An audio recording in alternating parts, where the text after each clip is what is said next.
The first gunshot sent Hope Blackwood's heart racing as she clutched her 5-year-old son Samuel close to her chest. Their stagecoach had been ambushed 10 miles outside of Rimrock, Arizona Territory, in the unforgiving summer of 1878. Now they huddled behind a large boulder, listening to the desperate shouts of the driver and the other passengers as bandits ransacked what little they had. "Mama, I'm scared," Samuel whispered, his small body trembling against hers. His sandy brown hair stuck to his forehead with sweat, and his blue eyes were wide with terror. "Esachich, my love, we're going to be fine," Hope murmured, though she wasn't sure she believed it herself. They had been traveling west for 3 weeks, leaving behind the ashes of their former life in Missouri, a life that had ended when typhoid took her husband Thomas just 2 months prior.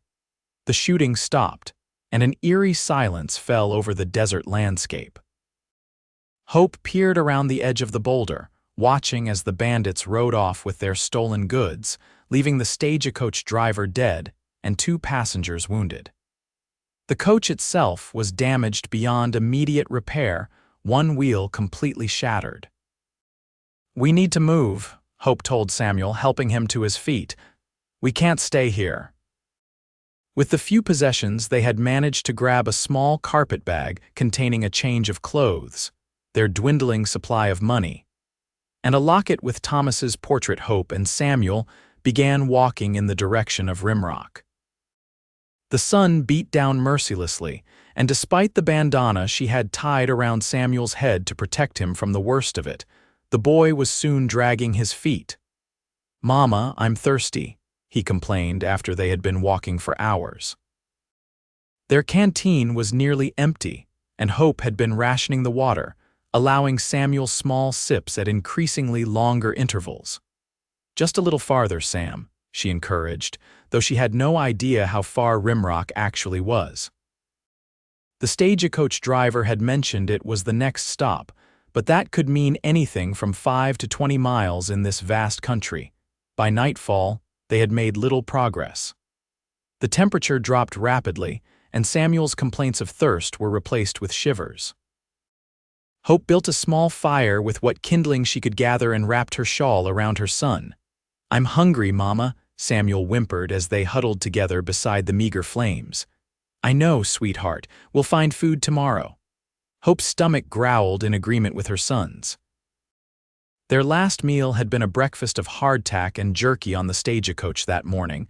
They slept fitfully, and by dawn, Hope was already gathering their few belongings. "Come on, Samuel, we need to keep moving." The boy was lethargic, his normally rosy cheeks pale. Hope felt a stab of fear. She needed to find help, and soon. They walked for 3 more hours before Samuel simply couldn't go any further. He collapsed on the dusty ground, tears streaming down his face. "I can't, Mama, I can't walk anymore." Hope knelt beside him, her own exhaustion threatening to overwhelm her. She looked around desperately, scanning the horizon for any sign of civilization. That's when she saw a thin plume of smoke rising in the distance. "Samuel, look, there's someone out there. Can you be brave for just a little longer?" The boy nodded weakly, and Hope helped him to his feet. They changed direction, heading toward the smoke, hope rekindled in both their hearts. As they drew closer, the outline of a small ranch came into view. It wasn't much a modest cabin, a barn, and a corral with a few horses, but to Hope, it looked like paradise. "Hello," she called out when they were within earshot. "Please, we need help." For a moment, there was no response, and Hope feared the place might be abandoned. Then the cabin door swung open, and a tall figure stepped out onto the porch. He was dressed in the practical clothes of a working rancher, worn denim pants, a faded blue shirt with the sleeves rolled up to reveal sun-bronzed forearms, and scuffed leather boots. A revolver hung at his hip. He wore no hat, and his dark hair was slightly too long, brushing the collar of his shirt. He squinted at them, his hand hovering near his gun. "Who's there?" he called out, his deep voice carrying across the yard. "My name is Hope Blackwood. This is my son, Samuel. Our stagecoach was robbed yesterday. We've been walking since then. Please, my boy needs water and food." The man's posture relaxed slightly, and he stepped off the porch, approaching them cautiously. As he drew closer, Hope could see that he was younger than she'd initially thought, perhaps 30 or so, with a strong, clean-shaven jaw and eyes the color of a summer storm. "Knox Harrington," he introduced himself, his gaze moving from Hope to Samuel. His expression softened when he saw the condition of the boy. "Bring him inside. You both look half dead." Hope felt a wave of relief so strong it nearly buckled her knees. She nudged Samuel forward, and Knox surprised her by bending down and scooping the boy into his arms. "You're light as a feather, boy," he said, his voice gentler now. "When's the last time you ate?" "Yesterday morning," Samuel replied weakly. Knox frowned and looked at Hope. "Come on in. I'll fix you both something to eat." The inside of the cabin was simple but clean. A table with 4 chairs occupied one corner, a cast-iron stove another. A small sitting area with a rocking chair and a worn sofa faced a stone fireplace. Through an open door, Hope could see a neatly made bed. There was no sign of a woman's touch anywhere. Knox set Samuel down on the sofa. "Sit tight, young man, I'll get you some water." He moved to a bucket near the stove and filled a cup, bringing it to Samuel, who drank greedily. "Slow down there," Knox cautioned. "Too much too fast will make you sick." While Samuel sipped more carefully at his second cup, Knox turned to Hope. "Madam, why don't you take a seat? You look ready to drop." Hope sank gratefully into one of the kitchen chairs. "Thank you, Mr. Harrington. I don't know what we would have done if we hadn't found your ranch." "Call me Knox," he said, moving to the stove. "And you're lucky you did find it. Not much else out this way for miles."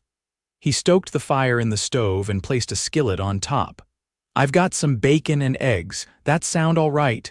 "That sounds wonderful," Hope said, her mouth watering at the mere mention of food. As Knox prepared the meal, he asked, "Where were you headed on that stagecoach?" "Prescott," Hope replied. "My husband's brother lives there. He's offered us a place to stay since." She trailed off, not wanting to burden this stranger with her sorrows. Knox glanced over his shoulder at her, his expression unreadable. Since my husband died," Hope finished quietly. 2 months ago, typhoid." Knox nodded solemnly. "I'm sorry to hear that, Mrs. Blackwood. Please call me Hope." The bacon sizzled in the pan, filling the cabin with its mouth-watering aroma.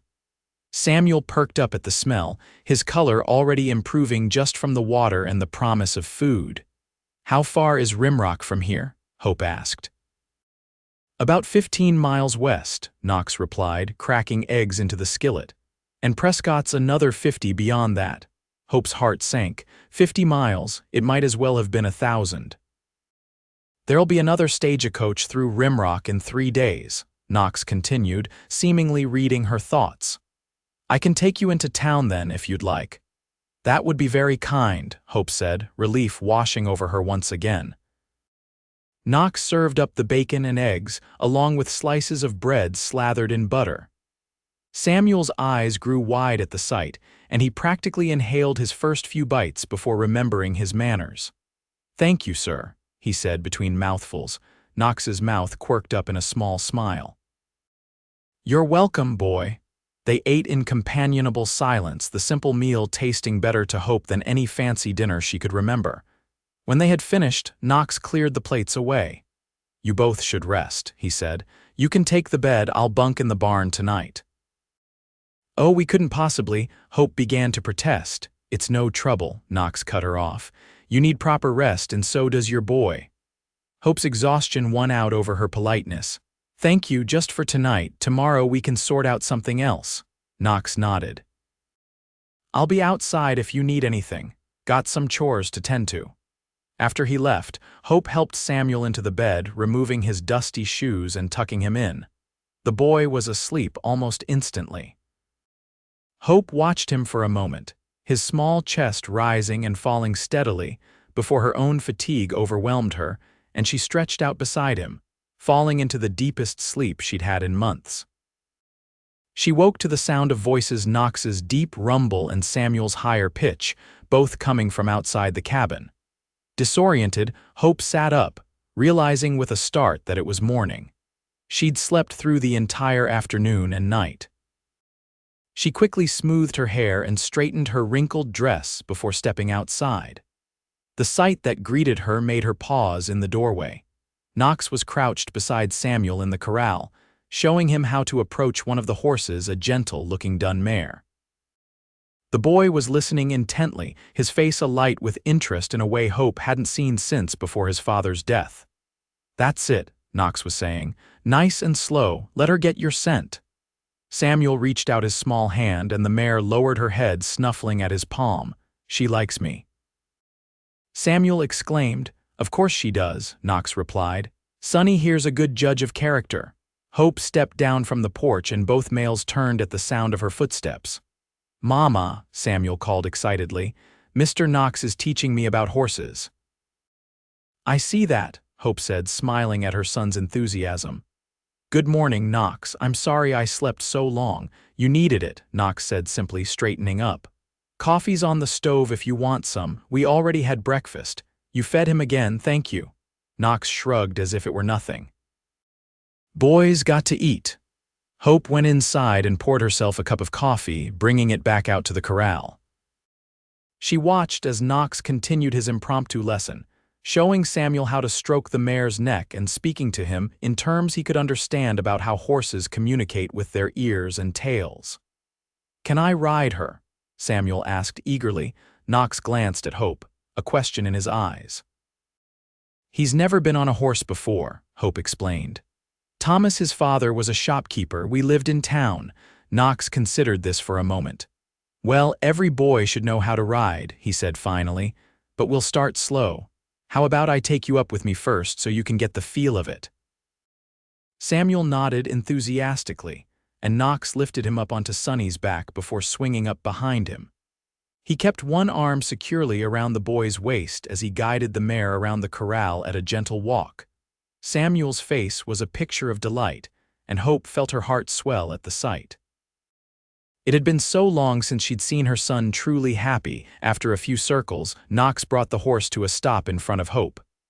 "What do you think? Should we let your mama have a turn?" "Oh no, I couldn't," Hope protested. "Come on, Mama," Samuel encouraged. "It's fun." Knox dismounted smoothly and lifted Samuel down. "It's safe," he assured Hope. "Sonny's the gentlest horse I've got." Hope hesitated, then handed her coffee cup to Samuel. "All right, just a quick ride." Knox helped her up onto the mare, his hands strong and sure at her waist. The sensation sent an unexpected flutter through her stomach. It had been a long time since a man had touched her, even in such an innocent way. Once she was settled on the horse, Knox handed her the reins. "Just hold them loose. She knows what to do." Hope followed his instructions, and Sonny began walking slowly around the corral. It was a strange feeling, being so high up and at the mercy of this large animal, but there was something exhilarating about it too. "You're a natural, Mrs. Blackwood," Knox called from where he stood with Samuel. Hope laughed, surprising herself. When was the last time she had laughed? "I wouldn't go that far." After her short ride, Knox helped her down, his hands lingering at her waist perhaps a moment longer than necessary. Their eyes met briefly, and Hope felt that flutter again before she quickly stepped away, flustered. "Thank you," she said, smoothing her skirt. "That was interesting." Knox's mouth curved in a half-smile. "Glad you enjoyed it." The rest of the day passed pleasantly. Knox went about his chores, and Hope insisted on helping with the household tasks, washing the breakfast dishes, sweeping the cabin floor, and preparing lunch and dinner. Samuel followed Knox around like a shadow, asking questions about the horses, the cattle in the distance, and the ranch itself. "How come you live all alone?" Samuel asked at dinner, causing Hope to nearly choke on her stew. "Samuel, that's not polite." Knox waved away her concern. "It's all right." He turned to Samuel. "I like the quiet, I suppose, and I've got my animals for company. Don't you get lonely?" The boy persisted. Knox considered the question seriously. "Sometimes, but being lonely isn't the worst thing in the world." "What is the worst thing?" Samuel asked, his eyes wide. Knox's expression darkened momentarily. "Being with people you can't trust," he said finally. That night, Hope insisted that she and Samuel would sleep on the sofa and floor, leaving Knox his bed. After some argument, he reluctantly agreed. As Hope was tucking Samuel into his makeshift bed of blankets, the boy whispered, "I like Mr. Knox." "I like him too," Hope admitted softly. "He's been very kind to us." "He doesn't smile much, but I think he's nice," Samuel continued, "and he knows everything about horses." "He certainly seems to," Hope agreed. "Can we stay here?" Samuel asked suddenly. Hope sighed. "No, sweetheart. We need to go to Uncle William's in Prescott. Remember, he's expecting us." Samuel's face fell. "But I want to learn more about the horses." "I know. But we can't impose on Mr. Knox's hospitality. We'll take the stagecoach in a couple of days like we planned." Samuel nodded reluctantly and closed his eyes. Within minutes, he was asleep, but Hope lay awake on the sofa for a long time, listening to the night sounds of the ranch and thinking about the quiet, enigmatic man who had taken them in. The next morning, Hope woke to find Knox already gone from the cabin, though a pot of coffee was waiting on the stove. Samuel was still asleep, so she stepped outside with her cup, enjoying the peaceful early morning. She found Knox by the corral, saddling a large black gelding. "Good morning," she called softly, not wanting to startle him. He looked up, nodding in greeting. "Morning, sleep all right?" "Yes, thank you." She approached the fence, sipping her coffee. "You're up early." "Always am," he replied. "Got a few strays to round up today." "We'll be fine here while you're gone," Hope assured him. "I can prepare dinner for when you return." Knox paused in his saddling. "Actually, I was thinking the boy might want to come along." Hope's eyebrows rose in surprise. "Samuel, but he'll be safe with me," Knox interrupted. "I thought he might like to see what ranch work is like, and Sonny's gentle enough for him to ride with me leading her." Before Hope could respond, the cabin door opened, and Samuel came running out, still in his nightshirt. "Mama, Mr. Knox, can I really go with you?" he asked excitedly, having clearly overheard the conversation. Hope hesitated. The idea of her son on a horse, out in the wild terrain, made her nervous. But the eager look on Samuel's face was hard to resist, and Knox had proven himself to be careful and responsible. "Please, Mama," Samuel begged. Hope looked at Knox, who was watching her with those storm-gray eyes. "I won't let anything happen to him," he said quietly. Something in his voice convinced her. "All right," she conceded, "but you do exactly as Mr. Knox says, Samuel. No arguments." "Yes, Mama." Samuel shouted, jumping up and down with excitement. "Go get dressed first," Hope instructed, and the boy dashed back into the cabin. "Thank you," Knox said once Samuel was out of earshot. "The boy needs some fresh air and adventure. Been through a lot, I reckon." Hope nodded, touched by his understanding. "He has. His father's death hit him hard. He's been so quiet lately, not like himself at all, but here with you and the horses." She trailed off, unsure how to express what she was feeling. "He's a good boy," Knox said simply. "Smart, too. Picks up things quick." "Yes, he does," Hope agreed, pride swelling in her chest. Samuel emerged from the cabin, dressed and ready for his adventure. Knox helped him saddle Sonny, explaining each step patiently. Hope watched, impressed by the man's gentleness with her son. When they were ready to leave, Knox surprised her by asking, "Want to come along? Got a mare that would suit you just fine." Hope was tempted. The thought of spending the day out under the vast sky, learning more about this life so different from her own, was appealing. But practical concerns won out. "I should stay and get some washing done," she said reluctantly. "My clothes are filthy from our trek across the desert." Knox nodded, understanding in his eyes. "Next time, maybe." "Next time," Hope agreed, though she knew there wouldn't be one. In 2 days, they would be on the stagecoach to Prescott. She watched as Knox led Samuel away, the boy sitting proudly atop Sonny, chattering excitedly. Knox walked beside them, leading his own horse and keeping a watchful eye on Samuel. They made quite a picture, the tall, strong rancher and the small boy, heading out into the morning sun. Hope spent the day washing clothes, cleaning the cabin more thoroughly, and preparing a hearty stew for dinner. As she worked, she found herself thinking about Knox. There was something about him that intrigued her, a quiet strength, a hidden depth. And the way he was with Samuel, patient and kind without being condescending, spoke volumes about his character. It had been only 2 months since Thomas's death, and Hope hadn't even considered the possibility of another man in her life. Yet here she was, finding herself drawn to this solitary rancher who had opened his home to them without hesitation. She pushed the thoughts away. They would be leaving soon, continuing on to Prescott as planned. Whatever attraction she might feel toward Knox Harrington was pointless and inappropriate. The sun was beginning to set when she heard hoofbeats approaching. She stepped outside to see Knox and Samuel returning, both looking tired but content. Samuel was still riding Sonny, but now Knox was allowing him to hold the reins himself, though he kept a close eye on the boy. "Mama," Samuel called as they approached, "I helped Mr. Knox find the lost cows. And I rode all by myself."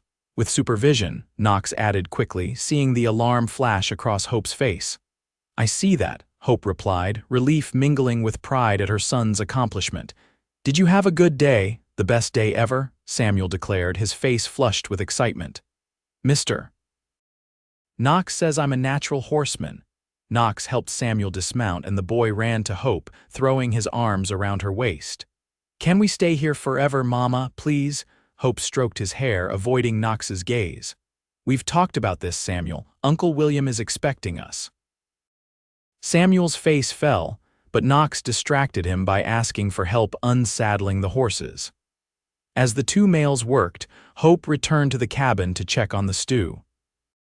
Over dinner, Samuel regaled Hope with tales of their day, how they had found 3 stray calves and guided them back to the herd, how Knox had shown him tracks of deer and coyotes, how they had eaten lunch by a stream where fish jumped in the clear water.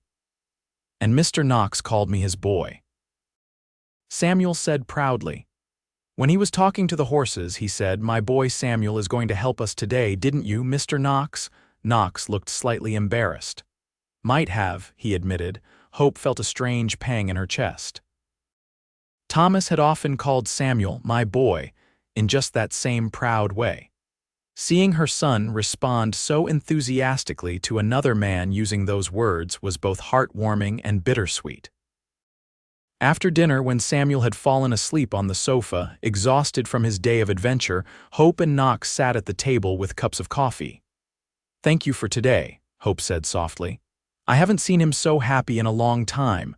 Knox nodded, turning his cup in his hands. "He's a good kid. Smart, too, picks things up fast." "You've been very kind to us," Hope continued. "Taking in 2 strangers, feeding us, giving us shelter. I don't know how to thank you properly." "No need," Knox said gruffly. "Anyone would have done the same." Hope shook her head. "No, not anyone." She hesitated, then asked the question that had been on her mind. "Why do you live out here all alone, Knox? A man like you could have a family of your own." Knox was silent for a long moment, staring into his coffee as if the answer might be found there. Just when Hope thought he wouldn't respond, he spoke. "I was married once. Her name was Rebecca. We had a little place near Tucson." His voice was low, each word measured. 3 men came one night when I was away, checking on a break in the fence line. They robbed the house, took everything of value, and they killed her." Hope's hand flew to her mouth. "Oh, Knox, I'm so sorry." He continued as if he hadn't heard her, his eyes fixed on some point in the distance. "I tracked them for 2 weeks, found them in a saloon in Nogales. I killed 2 of them. The 3rd one got away." He looked at her then, his eyes hard. "I've been looking for him ever since. That's why I move around, never staying in one place too long. Been here about 8 months now, longest I've stayed anywhere in 5 years. Hope didn't know what to say. The pain in his voice was raw, despite the time that had passed. "I understand if you want to leave first thing tomorrow," Knox said, mistaking her silence for judgment. Not many women would want their children around a man with blood on his hands. Hope reached across the table and placed her hand on his. "No, Knox, I don't think less of you for what you did. I can't imagine your pain."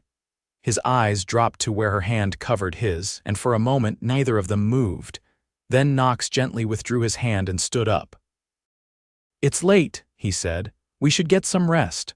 Hope nodded, sensing that he had shared all he was willing to for one night. Yes, of course. As he turned to leave, she called after him softly. Knox, he paused, looking back at her. Thank you for telling me about Rebecca. I know it wasn't easy. Something flickered in his eyes, gratitude, perhaps, or a shadow of the pain he still carried. He nodded once and then was gone, the door closing quietly behind him. Hope sat alone at the table for a long time after he left, thinking about the lonely rancher with the haunted eyes who had been so kind to her son, who had called him my boy in a moment of unguarded affection. And she wondered what it might be like to stay, to build a new life here instead of continuing on to Prescott. But such thoughts were foolish. Knox Harrington was a man consumed by a quest for vengeance, and Hope was a widow still mourning her husband. Neither of them was ready for what she was allowing herself to imagine. With a sigh, she rose and prepared for bed, determined to stick to the original plan. In 2 days, they would take the stagecoach to Prescott, and this brief interlude at Knox Harrington's ranch would become just a memory. The next morning, Hope woke to find Samuel already up and outside with Knox. Through the window, she could see them by the corral, where Knox was showing Samuel how to brush Sonny's coat. The boy was standing on an overturned bucket to reach the horse's back, his face set in concentration as he carefully followed Knox's instructions. Hope dressed quickly and joined them, bringing coffee for Knox and a slice of bread for Samuel. "Look, Mama," Samuel called excitedly. "I'm grooming Sonny all by myself." "I see that," Hope said, smiling at his enthusiasm. "You're doing a fine job." Knox accepted the coffee with a nod of thanks. If he was feeling any awkwardness after their conversation the previous night, he didn't show it. "Thought we might ride into Rimrock today," he said casually. "Check on the stagecoach schedule, pick up a few supplies." Hope's heart sank at the reminder of their imminent departure. "Yes, that would be sensible," she agreed, trying to keep her voice neutral. "Can I ride Sonny to town?" Samuel asked eagerly. Knox shook his head. "Too far for you to ride alone yet, but you can ride with me on Diablo." Samuel's eyes widened. "Your big black horse, really, really," Knox confirmed, "if your mama says it's all right." Both males turned to Hope, their expressions so similar, hopeful yet trying not to show it, that she had to smile. "Of course it's all right," she said. "But what about me? How will I get to town?" "You can ride the bay mare, Cinnamon," Knox replied. "She's gentle, but she's got more spirit than Sonny. I think you can handle her." Hope wasn't so sure, but she nodded anyway. "I'll try." After breakfast, Knox helped Hope and Samuel prepare for the journey. He found an old shirt of his for Samuel to wear, the sleeves rolled up multiple times to fit the boy's small arms. For Hope, he produced a wide-brimmed hat to protect her from the sun. "It was Rebecca's," he said quietly as he handed it to her. Hope took it with care, touched by the gesture. "Are you sure?" Knox nodded. "She'd want someone to use it." When they were ready, Knox helped Samuel mount Diablo, then swung up behind him. Hope approached Cinnamon with some trepidation, but the mare stood patiently as Knox guided her through mounting and taking up the reins. "Just relax," he advised. "She'll sense if you're nervous." Hope took a deep breath and tried to settle into the saddle. It felt different from riding Sonny in the corral higher, less secure somehow. But Cinnamon seemed content to follow Diablo's lead as they set out toward Rimrock. The ride took about 2 hours, during which Samuel bombarded Knox with questions about everything they passed: plants, rock formations, distant mountains. Knox answered each query patiently, his deep voice carrying back to where Hope rode behind them. By the time they reached Rimrock, Hope was more comfortable in the saddle, though her legs were beginning to ache from the unaccustomed exercise. The town itself was small, a single street lined with basic establishments. A general store, a saloon, a small hotel, the stagecoach office, and a few other businesses. They tied their horses in front of the general store, and Knox lifted Samuel down from Diablo. "We'll check the stagecoach schedule first," Knox said, helping Hope dismount. His hands lingered at her waist a moment longer than necessary, and their eyes met briefly before he looked away. The stagecoach office was a small building next to the hotel. Inside, a balding man with spectacles sat behind a desk, sorting through papers. "Morning, Perkins," Knox greeted him. The man looked up, surprise crossing his features. "Knox Harrington, don't often see you in town." "Need to check the schedule to Prescott," Knox replied. "For the lady and her boy." Perkins peered at Hope over his spectacles. "Madam," he acknowledged with a nod. "Let's see now." He consulted a ledger. "Stage to Prescott is due tomorrow around noon, assuming it's on time, which it usually ain't." Hope felt a strange mix of emotions at the news. Relief that their journey could continue as planned, but also an unexpected reluctance at the thought of leaving the ranch and Knox. "We'd like 2 tickets, please," she said, reaching for her reticule. Knox put a hand on her arm. "I'll get them," he said quietly. "No, I couldn't possibly," Hope began to protest. "Please," Knox insisted. "Let me do this." Something in his voice made her relent. She nodded, and Knox paid for the tickets, folding them carefully before handing them to Hope. As they left the office, Samuel tugged at Knox's hand. "Can we get candy at the store, please?" Knox glanced at Hope, who nodded her permission. "A small treat won't hurt." The general store was larger than it appeared from outside, stocked with everything from tools and farm implements to dry goods and clothing. While Knox and Samuel headed for the candy jars at the counter, Hope browsed the fabric section, thinking she might purchase some material to make Samuel a new shirt. The boy had grown so much in the past months, and his clothes were becoming too small. She was examining a bolt of sturdy blue cotton when she heard a commotion at the front of the store. A loud voice was demanding whiskey, and the shopkeeper was explaining that he only sold dry goods, not spirits. "The saloon's across the street, mister," the shopkeeper was saying. "I know where the damn saloon is," the man slurred, "but I'm here now and I want a drink." Hope moved toward the sound, concerned. She saw a rough-looking man swaying in front of the counter, obviously drunk despite the early hour. Knox had positioned himself between the drunk and Samuel, his hand hovering near his revolver. "Why don't you head on over to the saloon, friend?" Knox suggested, his voice calm but with an edge of steel beneath it. The drunk squinted at him. "Don't tell me what to do, cowboy, I go where I want." Knox's posture was relaxed, but Hope could see the tension in his shoulders. "Nobody's telling you what to do, just suggesting you might find what you're looking for across the street." For a moment, it seemed like the drunk might argue further, but then his bleary gaze landed on Samuel, who was watching the exchange with wide eyes. "Got yourself a kid, huh?" the drunk said, his tone shifting. "Cute boy." Hope moved forward instinctively, wanting to shield Samuel from the man's attention, but Knox beat her to it. "My boy's none of your concern," Knox said, his voice harder now. "Move along." The drunk's eyes narrowed, but something in Knox's stance must have convinced him that pursuing the confrontation wasn't worth it. He spat on the floor, muttered a curse, and staggered out of the store. The shopkeeper sighed and reached for a rag to clean up the mess. "Sorry about that, Knox." "That's Joe Riker, new in town. Been causing trouble since he arrived last week." Knox nodded, his eyes still on the door. "Might want to keep an eye on him." Hope reached Samuel and put her arms around him. "Are you all right, sweetheart?" The boy nodded, surprisingly unfazed by the incident. "Mister." Knox wasn't scared of that man at all.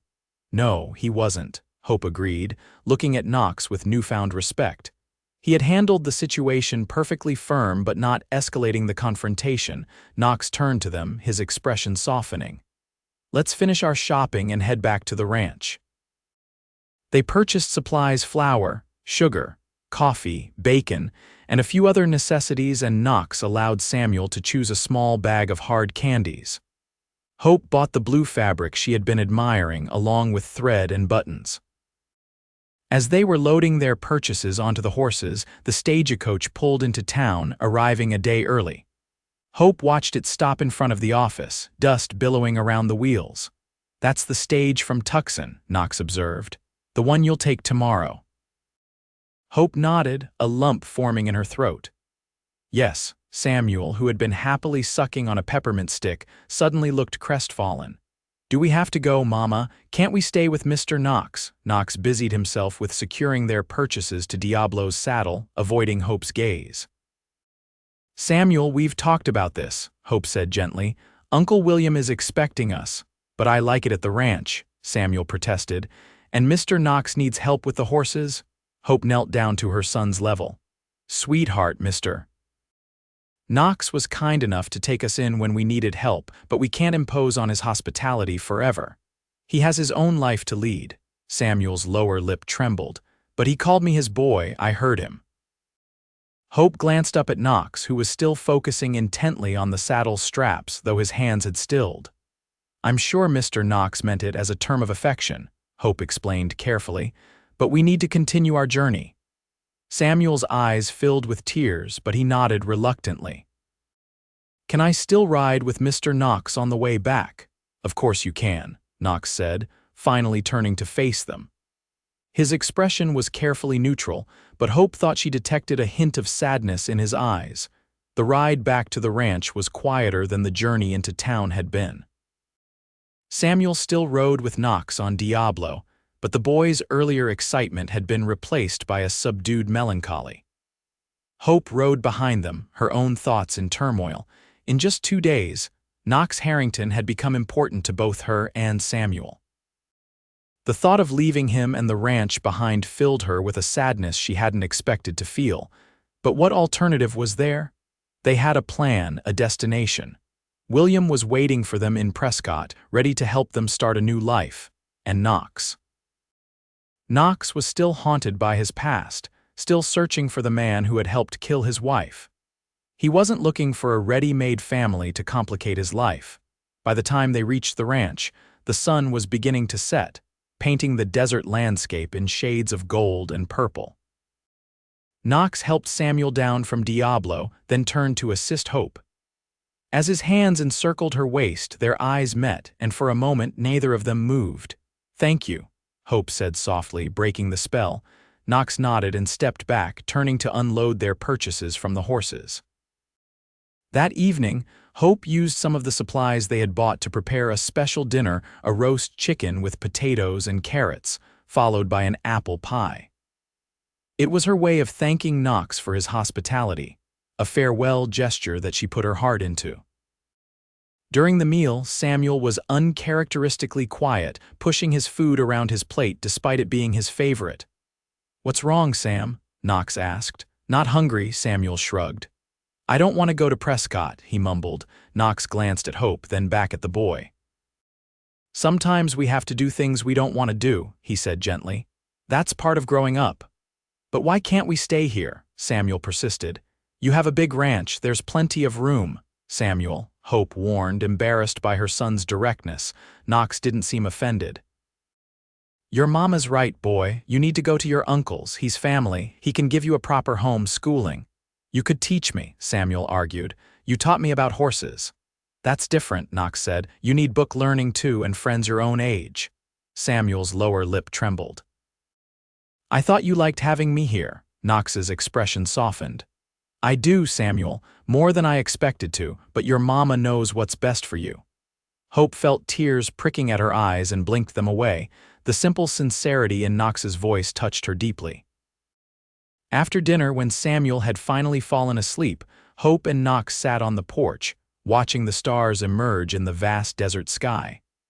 A comfortable silence stretched between them, neither feeling the need to fill it with words. Finally, Knox spoke.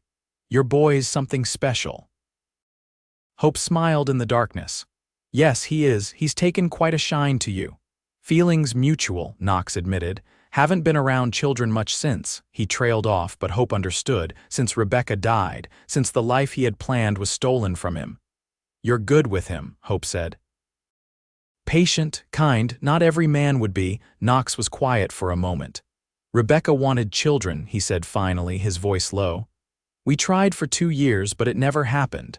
After she died, I thought maybe it was for the best. No child left behind to suffer. Hope's heart ached for him. I'm sorry, Knox, he shrugged, as if trying to dismiss the weight of his grief. It was a long time ago. 5 years isn't so long, Hope said gently, not for that kind of loss. Knox turned to look at her, his face half in shadow. "How long since you lost your husband?" "2 months," Hope replied. "Sometimes it feels like yesterday, other times like a lifetime ago. Does it get easier?" The question was barely audible. Hope considered it carefully. "Not easier exactly, different. The sharp pain dulls, becomes something you can carry without being crushed by it, but it never disappears completely." Knox nodded, understanding in his eyes. "I stopped looking for it to disappear a long time ago. Now I just want." He trailed off, seemingly unsure how to continue. "What do you want, Knox?" Hope asked softly. He was silent for so long that Hope thought he might not answer. When he finally spoke, his voice was rough with emotion. "Peace," he said simply. "I want peace." Hope reached out and placed her hand over his where it rested on the arm of his chair. She didn't offer platitudes or advice, just the simple comfort of human contact. They sat like that for a long time, watching the stars wheel overhead, each lost in their own thoughts but somehow less alone than they had been before. When Hope finally rose to go inside, Knox caught her hand. "Hope," he said, her name a question in itself. She looked down at him, at this man who had taken in 2 strangers and shown them nothing but kindness, who had called her son "my boy" with genuine affection, who was still searching for peace after 5 years of grief and vengeance. "I know," she said softly, though she wasn't sure exactly what she was acknowledging, the connection between them, the impossibility of it, or something else entirely. Knox released her hand and Hope went inside, her heart heavy with the knowledge that tomorrow they would leave this place, and this man, behind. The next morning dawned clear and bright, the kind of perfect desert day that made the harsh landscape seem almost welcoming. Hope rose early and packed their few belongings, her movements slow and reluctant. Samuel was subdued as he ate his breakfast, his usual chatter replaced by a sorrowful silence. Knox, too, was quieter than usual, his eyes often straying to the boy when he thought no one was looking. As the time to leave for town approached, Samuel asked if he could say goodbye to Sonny. Knox agreed, and the 3 of them walked out to the corral together. The dun mare ambled over when she saw them, nickering softly in greeting. Samuel reached up to stroke her nose, tears welling in his eyes. "Goodbye, Sonny," he whispered. "I'm going to miss you." Knox crouched down beside the boy. "She'll miss you too," he said. "But you know what? Whenever you see a horse like her, you can remember what I taught you, and someday when you're bigger, maybe you'll have a horse of your own." Samuel looked at him with wide, hopeful eyes. "Really, you think so?" "I know so," Knox assured him. "You're a natural horseman, remember?" Samuel threw his arms around Knox's neck in a sudden, fierce hug. Knox seemed startled for a moment, then wrapped his arms around the small boy, holding him close. Hope watched them, her heart breaking a little at the sight. In just a few days, Knox had become so important to her son. And to her, though she was trying not to dwell on that fact. When Samuel finally pulled away, his cheeks were wet with tears, but he managed a brave smile. "I'll remember everything you taught me, Mr. Knox, I promise." "I know you will, boy," Knox said, his voice gruff with emotion. He straightened up and turned to Hope. "We should head to town. Don't want to miss the stage." The ride to Rimrock was somber, each of them lost in their own thoughts.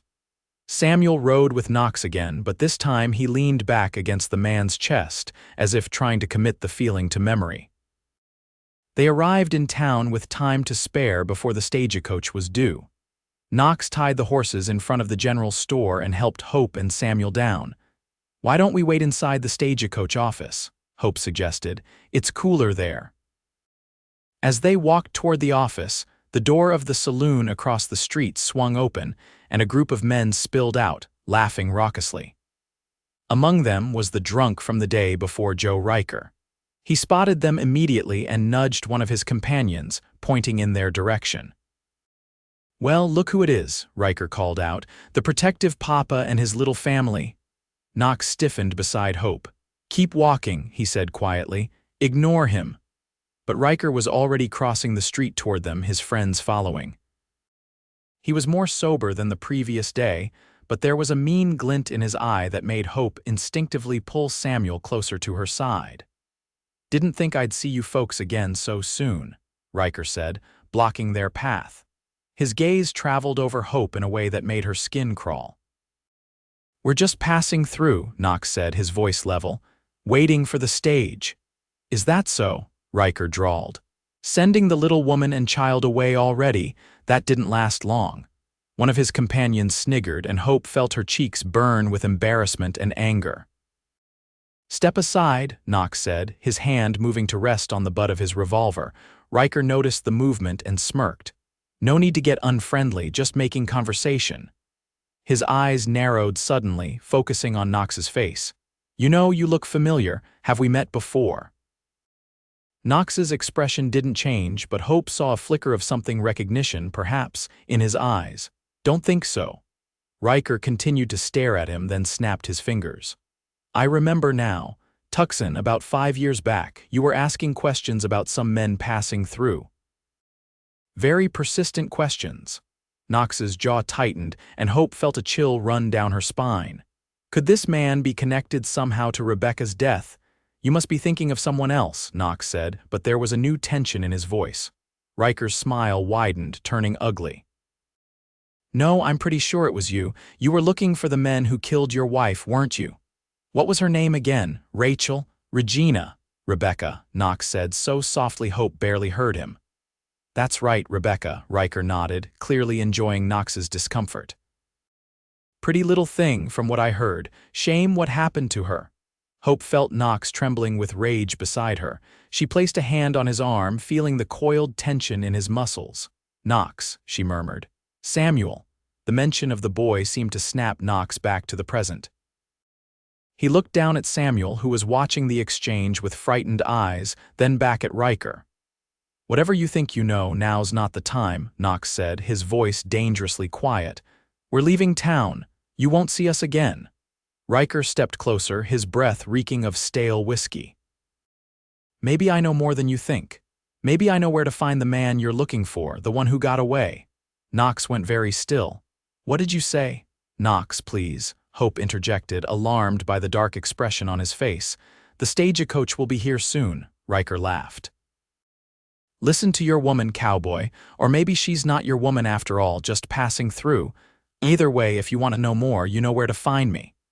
He jerked his head toward the saloon, then stepped aside with exaggerated courtesy. Enjoy your journey, madam, boy. As they continued toward the stagecoach office, Hope could feel Knox's turmoil radiating from him like heat from a stove. Samuel pressed closer to her side, sensing the tension though not understanding its cause. Inside the office, Perkins informed them that the stage was running about 30 minutes late but should arrive soon. They sat on a bench to wait, Samuel between Hope and Knox. Who was that man, Mr. Knox? Samuel asked after a few minutes of silence. Knox seemed to choose his words carefully. Just someone who likes to cause trouble, Samuel. Best to stay away from men like that. Samuel nodded solemnly. He wasn't very nice. No, he wasn't, Knox agreed. Hope looked at Knox, noting the tight line of his jaw, the distant look in his eyes. He was already elsewhere in his mind, she realized, back in the hunt that had consumed 5 years of his life. Knox, she said softly. What that man said, not now, Knox cut her off with a glance at Samuel. We'll talk later. But there wouldn't be a later, Hope thought sadly. In less than an hour, she and Samuel would be on the stagecoach to Prescott, and Knox would be free to pursue whatever information Riker claimed to have. The brief interlude they had shared would be over. The sound of the stagecoach arriving interrupted her thoughts. Through the window, she could see the dust cloud that heralded its approach, then the coach itself pulling up outside the office. That's our ride, she said, trying to inject some enthusiasm into her voice for Samuel's benefit. The boy's face fell, and he pressed himself closer to Knox's side. I don't want to go, he whispered. Knox put an arm around Samuel's shoulders. I know, boy, but you'll be fine. Your mama's taking good care of you. The driver called out, 10 minutes, folks, 10 minutes to boarding. Passengers began to disembark from the coach, stretching their legs after the long, bumpy ride. Hope watched them, trying to imagine herself and Samuel joining them for the journey to Prescott, leaving Knox and the ranch behind. The thought filled her with a profound sadness. In just a few days, Knox had become important to them both. The connection between them felt significant, meaningful, a chance encounter that had somehow become much more. Perkins called out from behind his desk, "Mrs. Blackwood, you and the boy boarding for Prescott." Before Hope could answer, the door to the office burst open and Riker stood there, a pistol in his hand. "Nobody move," he shouted. Hope instinctively pulled Samuel against her, shielding him with her body. Knox was on his feet in an instant, placing himself between them and Riker. "What do you want?" Knox demanded, his hand hovering near his gun. Riker warned, pointing his pistol directly at Knox. "Touch that gun and I'll put a hole in you. I just want to talk, that's all." "So talk," Knox said, his voice cold. Riker grinned, a malicious light in his eyes. "Not here, outside, just you and me." Knox glanced back at Hope and Samuel, indecision clear on his face. "Don't go," Hope whispered, fear clutching at her heart. "I have to," Knox replied quietly. "Stay here with Samuel." He turned back to Riker. "All right, let's talk outside." Riker backed out of the door, keeping his gun trained on Knox, who followed him with measured steps. The door swung shut behind them, leaving Hope and Samuel with Perkins and the few other passengers waiting for the stage. "Mama, I'm scared," Samuel whispered, clinging to her skirt. "It's all right," Hope reassured him, though her own heart was racing. She moved to the window, peering out to see Knox and Riker standing in the street, facing each other. They were too far away for her to hear what they were saying, but the tension in Knox's posture was unmistakable. "What's happening, Perkins?" one of the other passengers asked. The clerk shook his head. "Trouble. That Riker's been looking for it since he got to town, and Harrington—" He trailed off, shooting a glance at Hope. "What about Mr. Harrington?" Hope asked, her voice sharper than she intended. Perkins sighed. "He's a good man, madam, but he's been hunting the men who killed his wife for years now, if Riker's one of them or knows one of them." He didn't finish the thought, but he didn't need to. Hope understood the implication all too well. Outside, the conversation seemed to be growing more heated. Riker was gesturing wildly with his free hand, his face twisted in anger. Knox stood still as stone, his hands at his sides, but Hope could see the tension in every line of his body. Suddenly, Riker raised his gun, pointing it directly at Knox's chest. Hope gasped, her hand flying to her mouth. But before the man could pull the trigger, Knox moved with startling speed, drawing his own revolver and firing in one fluid motion. Riker staggered backward, a look of surprise on his face. He fired wildly, his shot going wide, then collapsed in the dust of the street. "Knox!" Hope cried, rushing for the door. Samuel tried to follow, but Perkins caught the boy's arm, holding him back. "Stay here, son," the clerk said firmly. "Your mama will be right back." Hope burst out of the office, running toward Knox, who was standing over Riker's prone form, his gun still in his hand. A small crowd had gathered, drawn by the sound of gunshots. "Knox," Hope said as she reached him, placing a hand on his arm, "are you all right?" He looked at her, his eyes clearing as if he was coming back from somewhere far away. "I'm fine," he said. "He didn't hit me." The town's sheriff arrived, pushing through the crowd. "What happened here?" he demanded. Several voices answered at once, all confirming the same story Riker had drawn first, had threatened Knox, had clearly been the aggressor. The sheriff knelt beside Riker's body, checking for signs of life, but it was clear from the growing pool of blood beneath him that the man was dead. "Clean shot," the sheriff observed, looking up at Knox, "right through the heart." Knox holstered his gun, his face grim. "He said he was there that night when Rebecca died, said he watched while the others." He stopped, unable to continue. "So he was one of them?" Hope asked softly. Knox nodded. "The one who got away, 5 years, and he found me instead of me finding him." The sheriff stood up. "Self-defense, clear as day, no charges, Harrington." He turned to the gathering crowd. "Show's over, folks, go about your business." As the crowd dispersed, the stagecoach driver called out, "Last call for Prescott, boarding now." Hope looked at the stagecoach, then back at Knox. In that moment she knew she couldn't leave. Not now, not like this. "Knox," she said, taking his hand in hers. "Come back to the office with me. I need to talk to Samuel." He allowed her to lead him back to the stagecoach office, where Samuel was waiting anxiously with Perkins. The boy ran to them as soon as they entered, throwing his arms around Knox's waist. "You're okay," he cried, his voice muffled against Knox's shirt. Knox placed a hand on the boy's head. "I'm okay, Samuel." Hope knelt down to her son's level. "Samuel, I need to ask you something important. Do you still want to go to Uncle William's in Prescott?" Samuel shook his head vehemently. "No, Mama, I want to stay with Mr. Knox. Please, can we stay?" Hope looked up at Knox, a question in her eyes. "It's your decision too," she said softly. "We don't want to impose."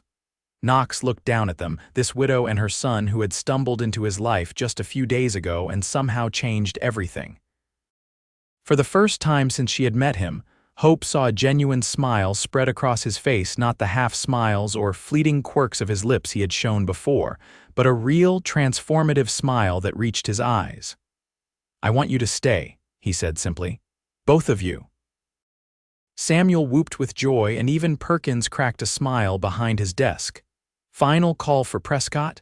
the driver shouted from outside. Hope stood up.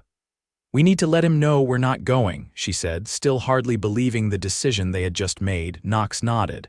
"I'll tell him. And then we'll go home." Home. The word sent a warm flutter through Hope's chest. It had been so long since anywhere had felt like home. As Knox spoke with the driver, Hope quickly penned a note to her brother-in-law, explaining the change in plans and promising to write again soon with their new address. Perkins assured her he would send it on the stagecoach. When they stepped outside, the stagecoach was already pulling away, dust billowing behind it. Knox had retrieved Diablo and Cinnamon from where they were hitched, and the horses waited patiently.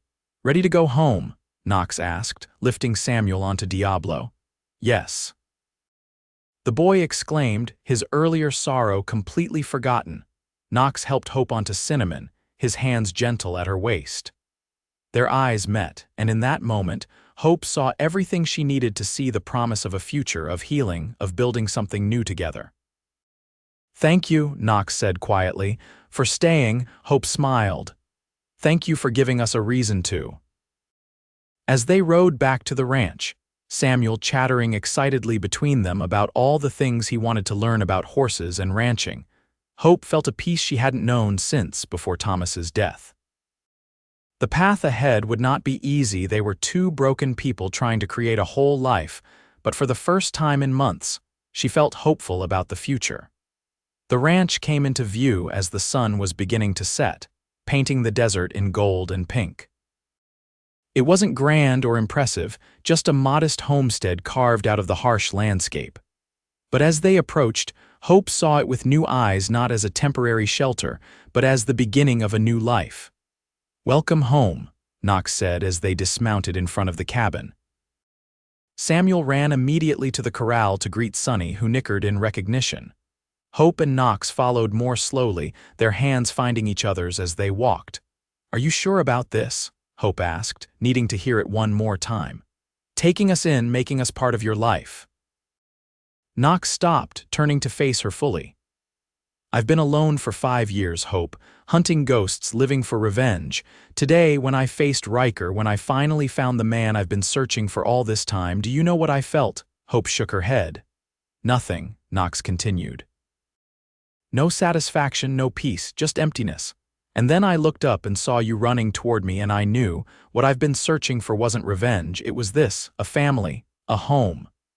He took her hands in his eyes earnest. "I know it's fast, I know we're still strangers in many ways. But if you're willing to try, so am I." Hope felt tears welling in her eyes. "I'm willing," she whispered. Knox smiled that rare, full smile again and leaned down, his lips meeting hers in a gentle kiss. It was brief, almost tentative, but it held the promise of more to come. "Mama, Mr. Knox." Samuel called from the corral. "Sonny remembers me." They broke apart, laughing softly. "We're coming, Samuel," Hope called back. As they walked toward the corral, Knox kept her hand in his. "He needs a father," he said quietly. "And I meant it when I called him my boy." I know I can't replace Thomas. You don't need to, Hope assured him. Samuel needs you for who you are, not as a replacement for someone else. Knox nodded, understanding in his eyes. And you, what do you need, Hope? She considered the question seriously. Time, she said finally. Time to get to know you, to build a life here. Time to honor what I had with Thomas while allowing myself to find happiness again. She squeezed his hand. But I think I might need you too, Knox Harrington. He brought her hand to his lips, kissing it softly. Then time is what you'll have. We have plenty of it now. Samuel was showing off his newfound knowledge to Sonny, telling the patient mare all about the proper way to approach a horse. The scene filled Hope's heart with joy. Her son, who had been so withdrawn and sorrowful since his father's death, was animated and excited again. He's going to be just fine, Knox observed, following her gaze. Yes, Hope agreed, we all are. As the last light of day faded, and the first stars appeared in the vast desert sky, the three of them walked back to the cabin together, not as strangers brought together by chance, but as the beginnings of a family finding their way home.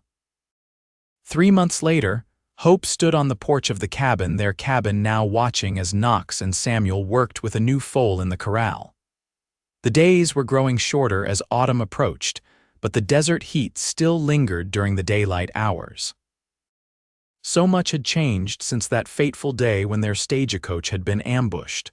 The small cabin had been expanded, with Knox adding a second bedroom for Samuel. Hope had planted a garden that, against all odds, was thriving in the desert soil. And day by day, they were becoming a family. Knox still had moments when the grief and anger of his past resurfaced, but they were becoming less frequent. Hope had her own moments of guilt and sorrow, times when she wondered if she had betrayed Thomas's memory by finding happiness again so quickly. But increasingly, those moments were overshadowed by the joy of the present. Samuel had flourished under Knox's guidance. The boy had grown inches in just 3 months, his face tanned from days spent outdoors, his confidence blossoming as he mastered new skills. Knox had begun teaching him to read and write as well, sitting with him each evening at the table, patiently guiding him through simple books and helping him form his letters. And Hope and Knox. Their relationship had deepened gradually, built on mutual respect and shared experiences.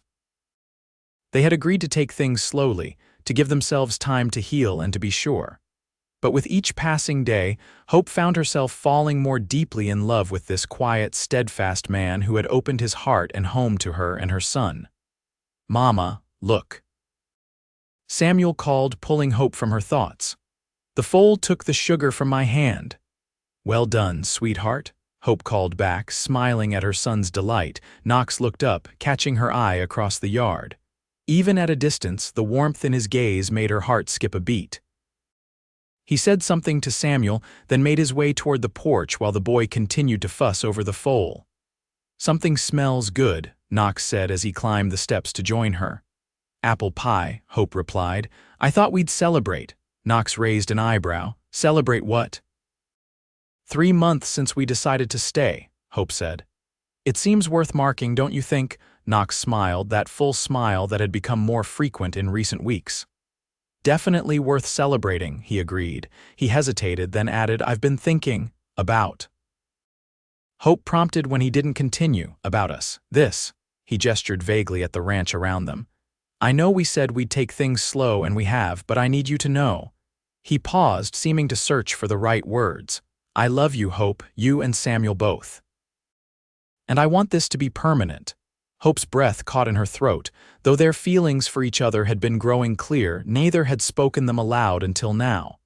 "Are you asking me to marry you, Knox Harrington?" she asked softly. He met her gaze steadily. "I am, if you'll have me."